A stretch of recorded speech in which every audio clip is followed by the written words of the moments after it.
When my sons stopped breathing at soccer practice, I texted, "He's in ICU."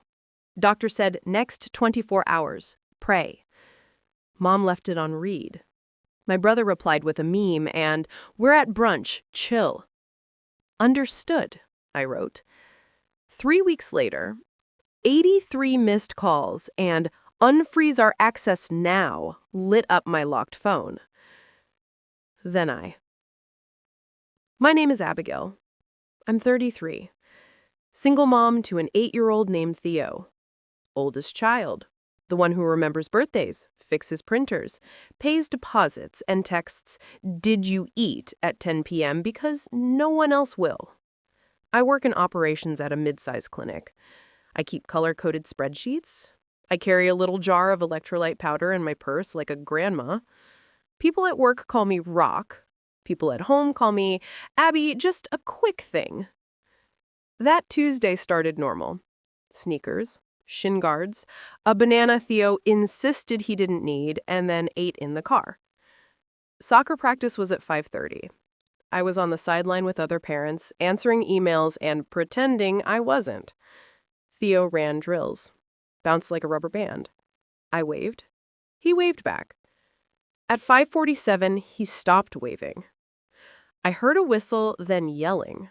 My brain registered the coach's face before my body moved. Theo was on the grass, limp, mouth open, no sound.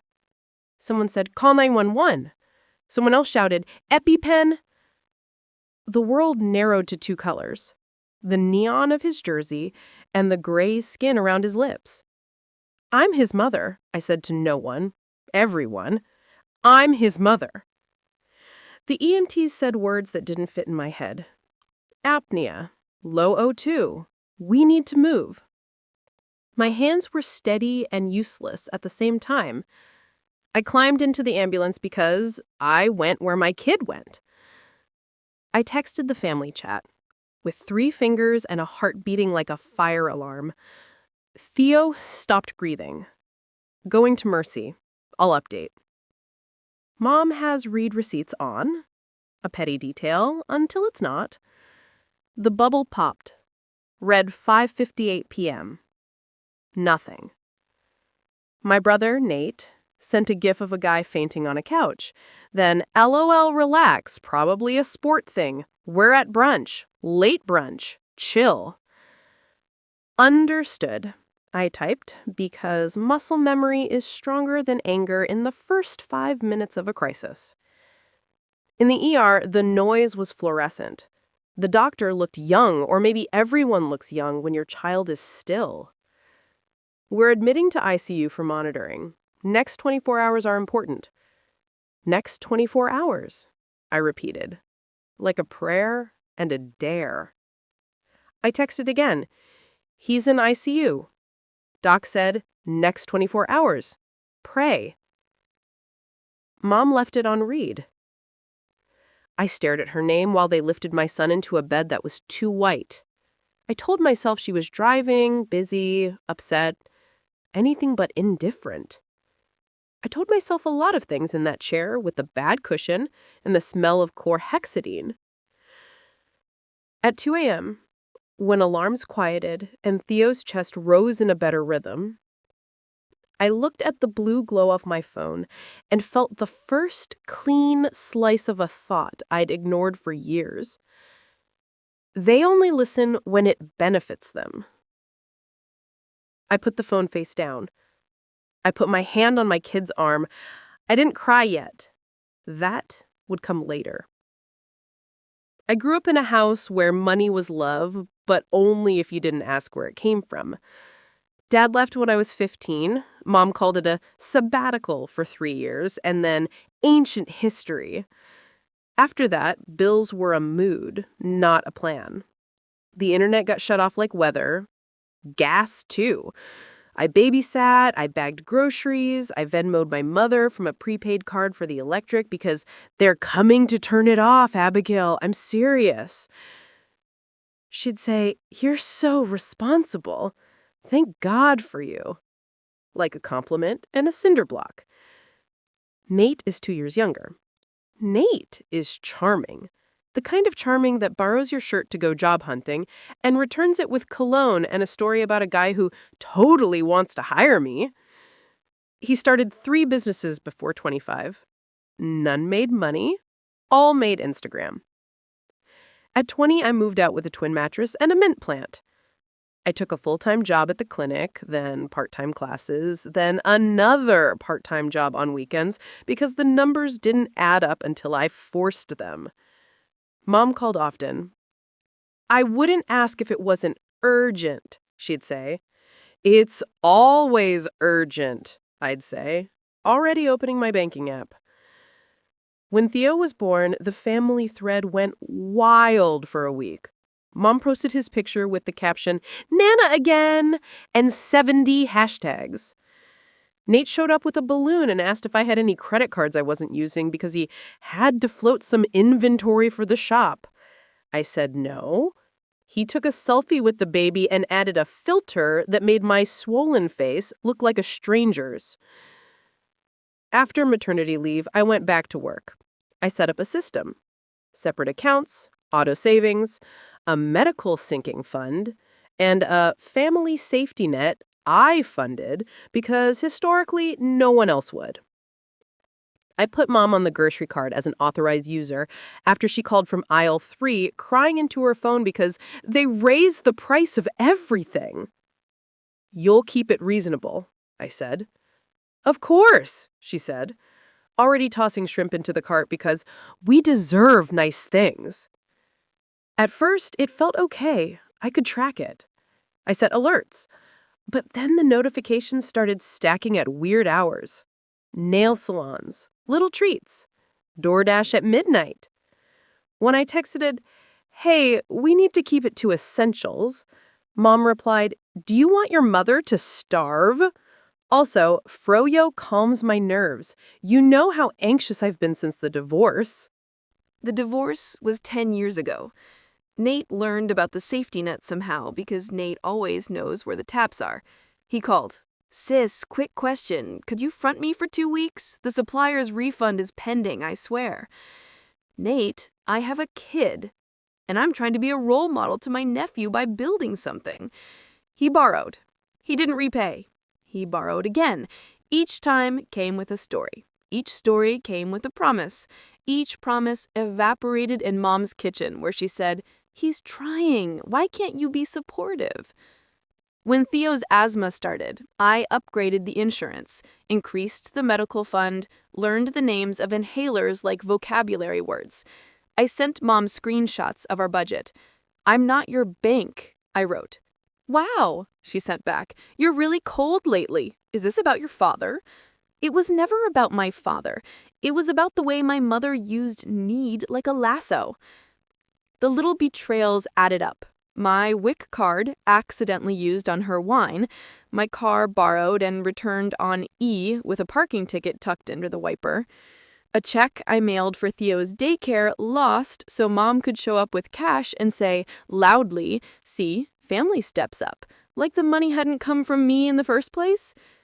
Last winter, Nate asked for help with his bar concept. He sent a deck. The deck had fonts. "We'll do craft slushies," he said. "Think community. Think vibes.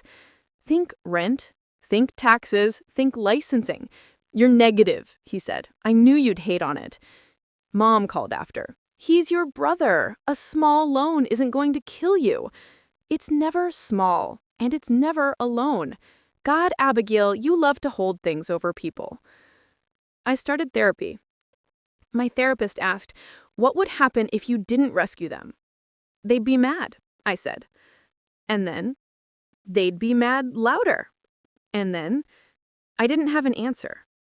So when Theo went to soccer that Tuesday, I carried a stack of invisible ledger entries in my chest, every line a story where I bent and they called it love.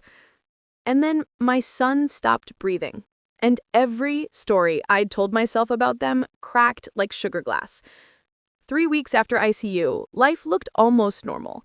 Theo was back to school with an action plan. I had a new folder labeled Medical 2025, and a new habit of waking at 3 a.m. to check his breathing by the light of my phone.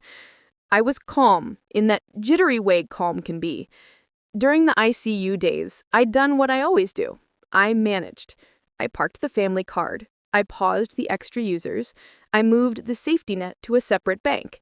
I wasn't dramatic about it. I was busy keeping a child alive. Mom texted once. "How's Theo? Saw a sale on air fryers." Nate texted a meme, a guy saying, "Broke people shouldn't have kids." He added, "JK, JK." I muted the thread. Then on a Sunday at 9 a.m., my locked screen filled like a slot machine. 83 missed calls, 12 voicemails. Mom, mom, mom, Nate, unknown numbers. The family chat was a bonfire. "Unfreeze our access now. This is abuse. Your grandma's groceries got declined and she was humiliated. Why are you doing this to us? Fix it today." I took a breath and typed, "We need to talk at my place at 4. No yelling. Bring receipts." Nate replied, "We're at brunch. Make it 6. 4, I sent. "Or I'll send what I have to the group." At 4, they came. Mom in sunglasses like a celebrity. Nate smelling like fryer oil and cologne. They sat on my couch and looked at me like a bank manager who'd closed early. Mom went first.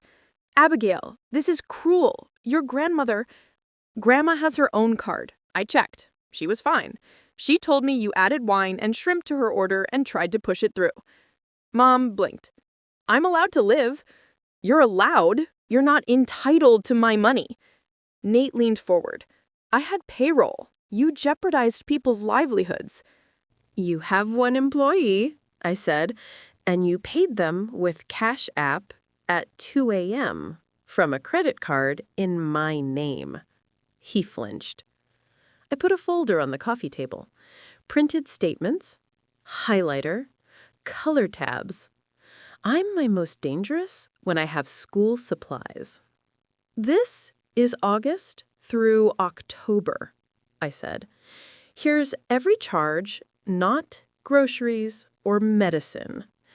Nails, bars, subscription boxes, a $319 VIP access to a networking party, Nate. Mom, 6 separate purchases labeled just a little treat, and," I slid one page forward, "a payment to Ticket Hub. $580. Concert?" Mom's mouth flattened. "We needed joy." "Theo needed oxygen," I said, and there it was, the match. "Don't throw your child in my face," she snapped. "He stopped breathing. I told you, you left me on read." Nate rolled his eyes. "We were at brunch. I said chill." I heard you. I believed you. Silence sat between us like a new person. I exhaled. Access stays frozen. I'm taking my name off everything except Theo. Authorized users revoked. If you need groceries, send me the list. Essentials only. I will order. That's it. Mom went red. "You ungrateful! After everything I've done!" "List 1, I said. She opened and closed her mouth. Nate stood up, pacing. "You're tearing this family apart." "No," I said. "I'm ending the part where I'm the ATM."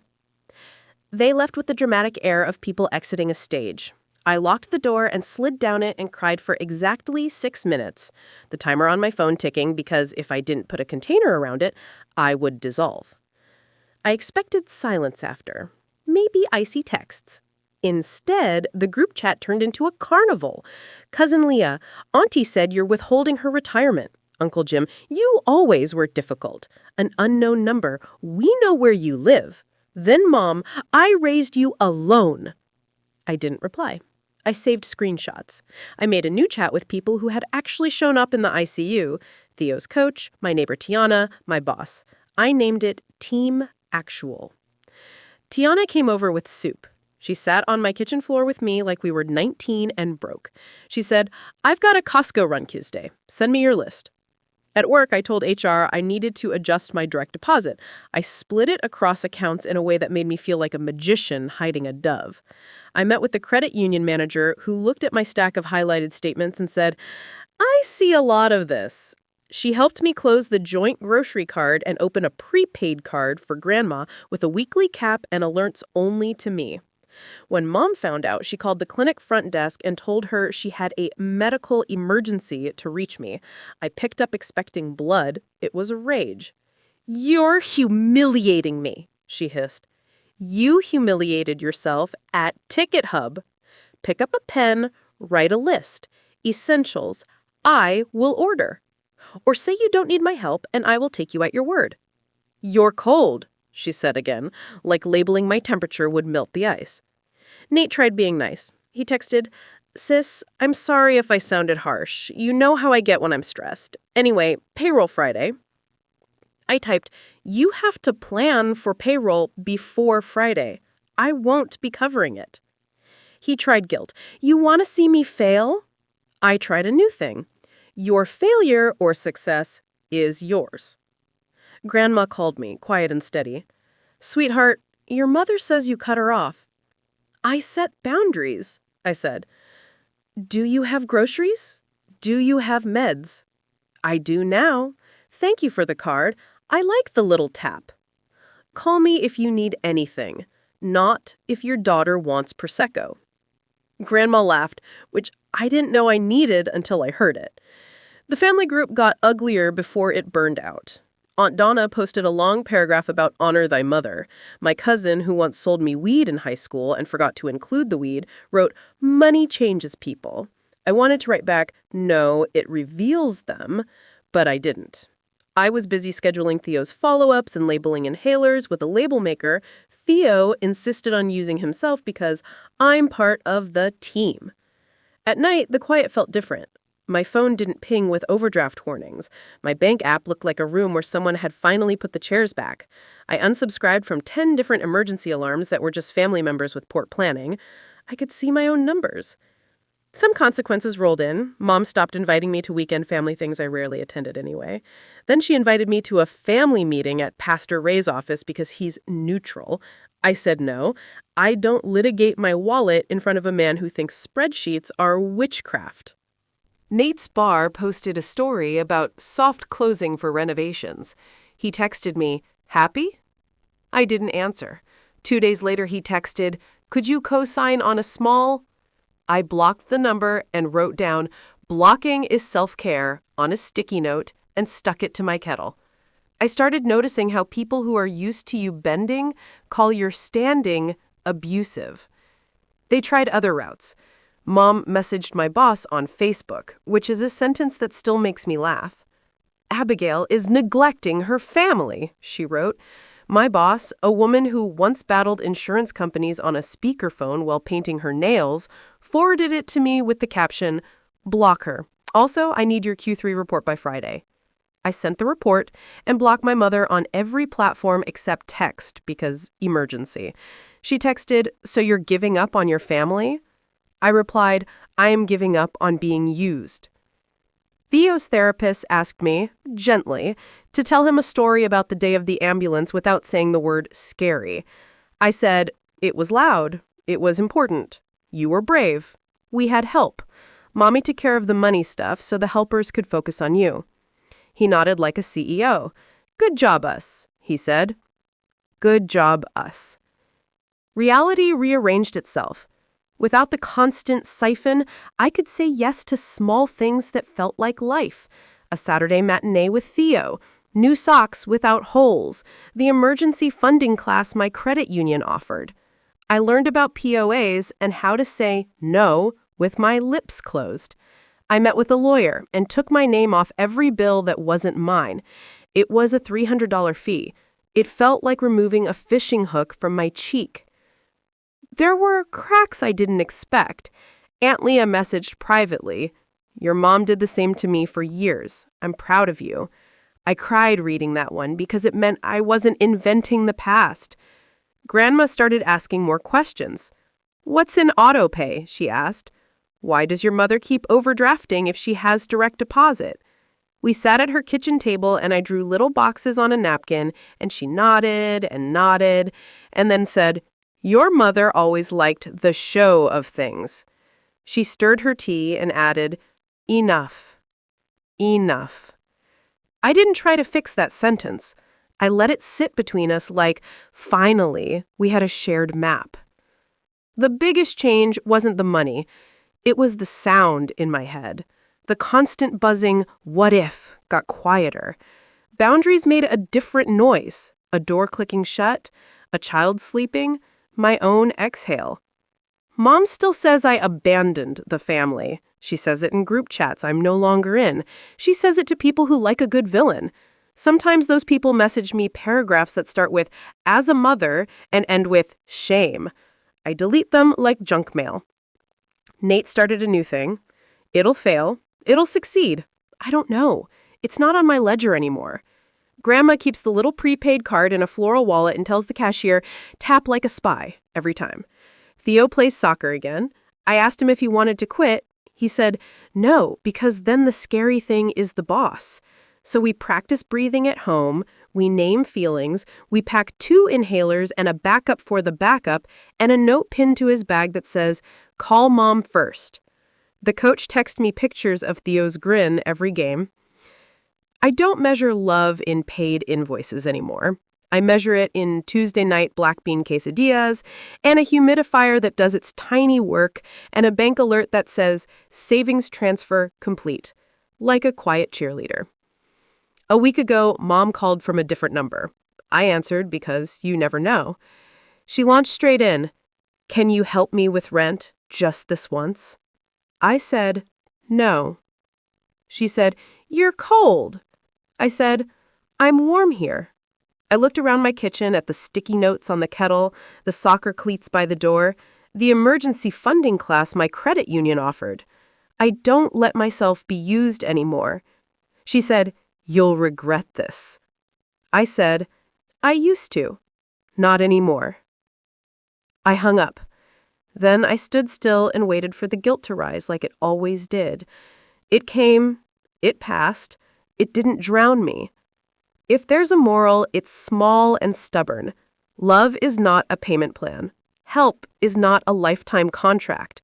No is a complete sentence even when your voice shakes. The next 24 hours are always important, so spend them on the people who show up when alarms scream and rooms go fluorescent. I am Abigail. I'm the one who keeps spreadsheets and snacks and inhalers and boundaries. I don't let myself be used anymore.